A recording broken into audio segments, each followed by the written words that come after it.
guys, let's have lunch. Ayan ang ulam ko guys. Buttered garlic ginger shrimp. Daming garlic shrimp, buttered garlic shrimp. Ayan guys. Kain tayo, lunch. Napakasarap nito guys dahil may garlic na, may butter pa, may ginger pa, o di ba? Asan ka pa niyan? Talagang masarap. Kain guys.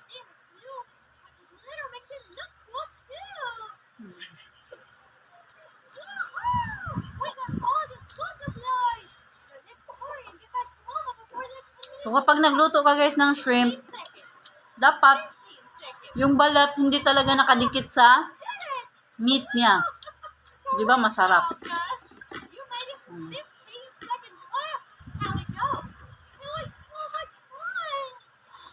So yun guys, thank you for watching.